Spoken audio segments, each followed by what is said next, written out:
Bonjour à toutes et à tous, chers collègues, chers amis. J'ai aujourd'hui une lourde responsabilité dans la mesure où je suis ici au moins à 5 titres différents. Monsieur Hirsch a bien voulu rappeler que j'ai un tout petit peu collaboré à l'élaboration de ce colloque, mais bien modestement par rapport à ce qu'il a pu faire et ce qu'a pu faire Valérie Sebag. Valérie Sebag qui en plus, comme vous en avez parlé, fait partie de cette commission sur le fin de vie, qui a beaucoup de travail en ce moment, beaucoup de travail de réflexion sur ce point, et qui a eu la gentillesse donc de beaucoup s'investir dans ce colloque. Donc je suis là donc à ce titre en tant qu'intervenant aussi peut-être tout à l'heure. En réalité, je ne suis pas un vrai spécialiste, ça tombe bien, et comme en troisième titre, je suis, comme vous l'avez rappelé, hélas, doyen de faculté, je suis normalement aujourd'hui d'astreinte, et je dois normalement être à l'université car nous avons des élections universitaires, et je devrais donc vous quitter en fin de matinée si entre-temps mon téléphone ne vibre pas et ne m'appelle pas. Parce que je dois de toute façon être tout à l'heure, vous savez, pour le dépouillement et le comptage des voix. Et vous savez qu'en ce moment, le comptage des voix, c'est un sujet sensible. Bien, donc d'ores et déjà, je vous présente des excuses. J'espère que vous voudrez bien les accepter. Ce sera Valérie qui lira ma contribution tout à l'heure, parce que je ne pourrai hélas pas être parmi vous cet après-midi. Et puis, en plus, je suis censé représenter le laboratoire, l'Institut de recherche en droit attractif, l'IRDA, qui préside effectivement aussi ces travaux. Et puis enfin, j'ai aussi théoriquement la tâche de représenter le président de l'université, qui vous présente toutes ses excuses pour son absence ce matin, qui est pourtant un professeur de médecine et qui m'a dit s'intéresser beaucoup aux travaux et aux discussions qui vont avoir lieu aujourd'hui.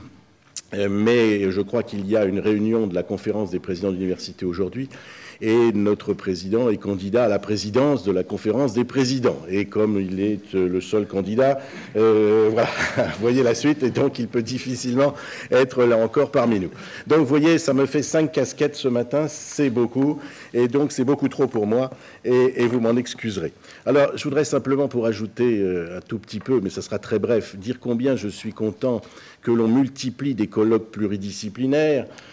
C'en est un aujourd'hui, nous en avons eu un il y a un petit peu plus d'une semaine sur les addictions ou les aspétudes, comme vous voudrez, dans et au travail, où nous avions à la fois, là encore, des médecins, des psychologues et des juristes.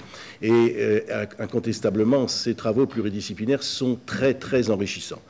Certes, je crois, pour ma part, que les enseignements doivent rester en grande partie monodisciplinaires, car nous fabriquons, si j'ose dire, des spécialistes. En revanche, la réflexion que nous devons mener pour l'avenir doit, à mon sens, nécessairement être pluridisciplinaire. Alors, je ne vais pas parler plus longtemps parce que ces introductions sont toujours trop longues. Je voudrais simplement dire que l'on va sûrement parler aujourd'hui, puisque c'est un des fils rouges, on va parler de dignité, on va parler de liberté.